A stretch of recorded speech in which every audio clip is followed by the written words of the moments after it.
अध्यात्म विज्ञान कोई धर्म या संप्रदाय नहीं है, ये स्पिरिचुअल साइंस है जो कुदरत के कानून पर आधारित है। ये विज्ञान पूरे ब्रह्मांड के सभी रहस्यों को उजागर करता है और जीवन के सभी पहलुओं को समझने के लिए एक नई दृष्टि देता है। इसी को आर्ट ऑफ विजन कहते हैं, दुनिया को देखने की एक नई दृष्टि, जो अध्यात्म विज्ञानी परम पूज्य स्वामी श्री कमलेशानंद जी के निर्देशन में सनातन सत्य का अनुसंधान कर हमारे जीवन को प्रकाशित करे। जय सच्चिदानंद। आनिकाय से सुनना, ये थीम है, ये नहीं समझ में आएगा तो आध्यात्म समझ में नहीं आएगा। तीन बातें समझना है। ये शरीर है, वो तीन चीजों से बना है। इस शरीर में तीन अवस्था है। क्या है? तीन अवस्था है। एक फिजिकल बॉडी है जो दिखती है, एक बॉडी जो कर्म बनाती है। क्या बनाती है? ये कर्म की भुगतान के लिए है। दूसरी कर्म बनाती है जिसके आधार से नेक्स्ट बर्थ मिलेगा। और तीसरा सोल है, जिसको हम आत्मा कहते हैं, प्योर सोल, शुद्ध आत्मा। तो आत्मा है, प्रतिष्ठित आत्मा है, जो नए नए कर्मों की अज्ञानता के वश प्रतिष्ठा करता है। और बॉडी है जिसके माध्यम से हम कर्मों की करते। तो तीनों चीज क्या है? टोटल सेपरेट है। तीनों का रोल भी अलग है और तीनों की आइडेंटिटी भी अलग है, तीनों की क्वालिटी भी अलग है। सबसे पहले मैं शरीर की बात करूंगा। फिजिकल बॉडी जो दिखती है, ये शरीर की तीन अवस्था है, मन वचन काया। मन वचन काया का एक नाम है शरीर, करेक्ट?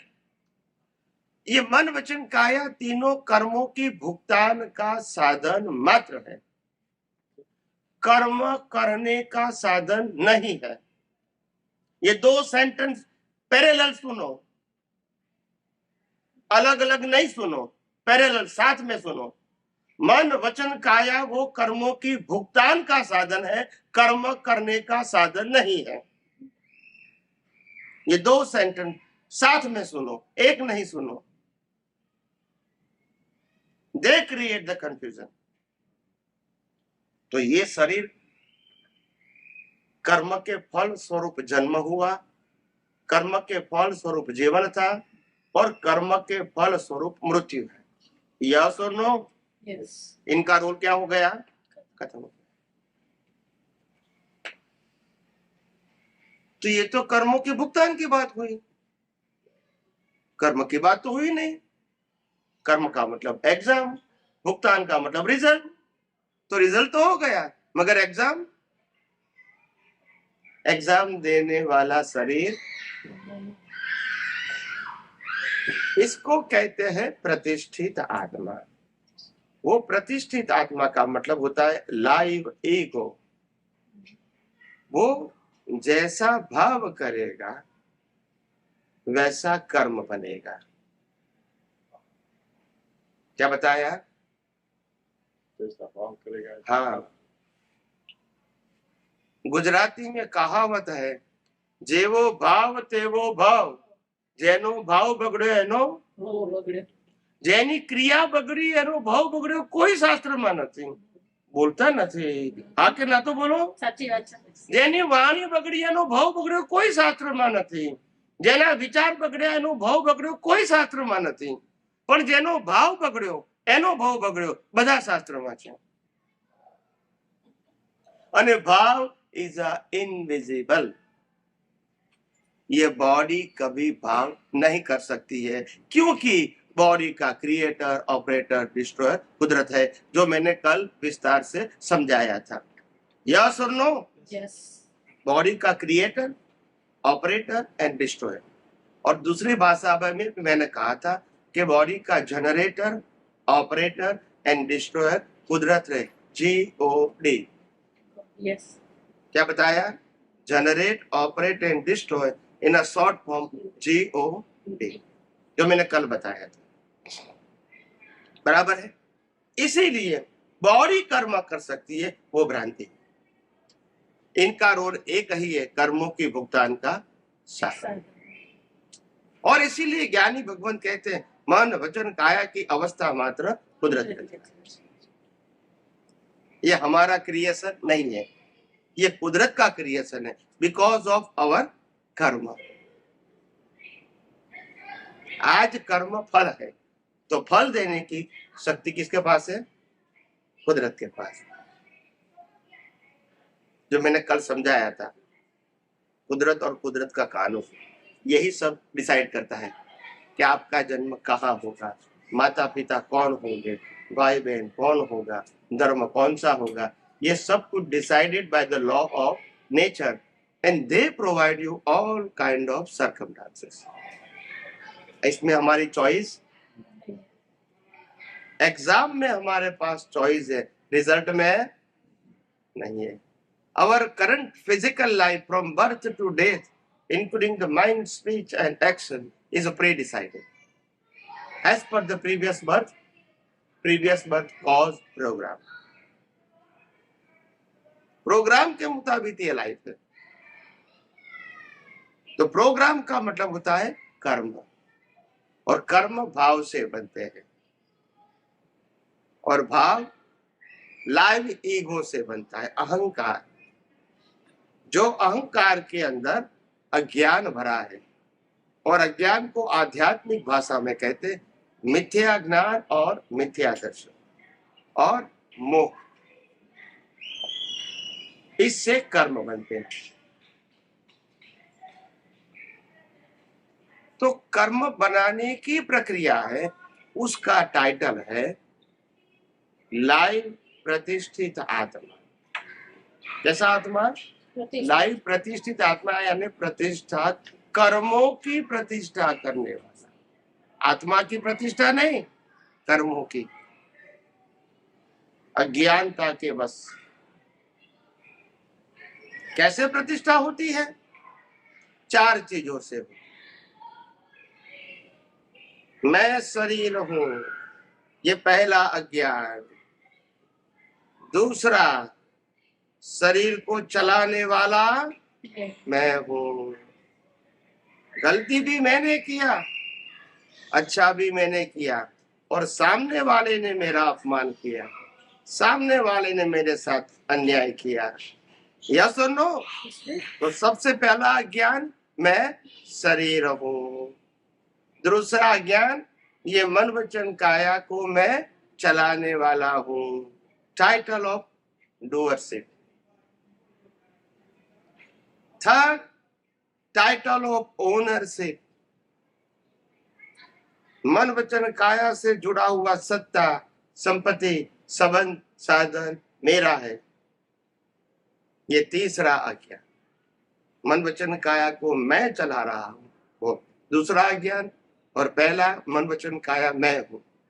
मन वचन काया मैं हूं, वो पहला अज्ञान। मन वचन काया को मैं चला रहा हूं, वो दूसरा अज्ञान। तीसरा, मन वचन काया के साथ जुड़ा हुआ सत्ता, संपत्ति, संबंध, साधन मेरा है। टाइटल ऑफ ओनरशिप, ये तीसरा अज्ञान। और चौथा अज्ञान, सुख दुख की भुगतान मैं कर रहा हूं। Title of ownership, title of doership and title of suffering. ये चारों अज्ञान से कर्म बनते हैं। ये चारों अज्ञान से राग द्वेष होते हैं। ये चारों अज्ञान से अच्छे बुरे भाव होते हैं। तो प्रतिष्ठित आत्मा भाव करता है, जैसा भाव करेगा वैसा कर्म बनेगा।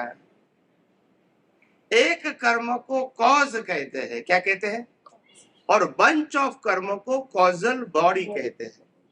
और कॉजल बॉडी के आधार से कुदरत हमको इफेक्ट बॉडी देती है, चाहे ह्यूमन का, चाहे एनिमल का, चाहे गॉड एंड गॉडेसेस का, और चाहे नरगति का। ये चारों गति का बॉडी कुदरत देती है as per the quality of your bunch of your karma. They decided as per the law of nature कि आपके कर्म का फल क्या मिलना चाहिए, उसके आधार से आपको कौन सी बॉडी मिलनी चाहिए, ये सब कुछ कौन डिसाइड करेगा? नेचर। नेचर करेगा। नेचर कैसे करेगा? With the help of law of nature. अपनी मर्जी से नहीं करेगा। कुदरत का कानून सबके लिए क्या होता है? अलग अलग होता है कि समान? समान। तो पहला बॉडी कर्मों के भुगतान का साधन है। दूसरा प्रतिष्ठित आत्मा, लाइव ईगो, वो कर्म बांधने का साधन है। They create the new cause. ये सफरिंग के लिए है, ये क्रिएशन के लिए है। और सोल इज ऑलवेज कैटालिस्ट। वो न कर्म बांधता है न कर्म के भुगतान करता है। मगर आत्मा की हाजिरी के बिना न आप कर्मों के भुगतान कर सकते हैं और न कर्म नए बांध भी सकते नहीं। तो आत्मा कैटालिस्ट है। क्या है कैटालिस्ट? समझते हैं? कैटालिस्ट का मतलब समझते हैं कि नहीं समझते? कैटालिस्ट का मतलब जिनकी हाजिरी के बिना कुछ भी नहीं होता, फिर भी वो कुछ भी नहीं करता। सूर्य नारायण की हाजिरी के बिना दुनिया नहीं चलती है, मगर सूर्य नारायण की हाजिरी में एक व्यक्ति पॉकेट काटता है, एक व्यक्ति दान देता है, उनके लिए सूर्य नारायण जिम्मेदार नहीं है, वो कैटालिस्ट है। इनकी हाजिरी के बिना होता भी नहीं है और वो कुछ करता भी नहीं है। अभी समझ में आ गया? आ गया कि नहीं? yes. बिना आत्मा की हाजिरी शरीर की भी वैल्यू क्या है? मुर्दे को जलाया जाएगा तब इसको कर्मों की भुगतान नहीं कहेंगे। बोलते नहीं है? कहेंगे नहीं। मुर्दे को 1 किलो गोल्ड देंगे तो उसको पुण्य नहीं कहेंगे। बोलते नहीं है? न इनको कर्म करने की शक्ति है और न कर्मों की भुगतान करने की शक्ति। जैसे श्वास बंद हो गया, आत्मा निकल गया, अभी ये जड़ हो गया, डेड बॉडी। ये न कर्म बांध सकता है न कर्म की भुगतान कर सकता है। ओरिजिनल प्लेयर हो गया है, इनएक्टिव प्लेयर। कैसा हो गया? जन्म होता है तो एक्टिव प्लेयर होता है क्योंकि आत्मा है।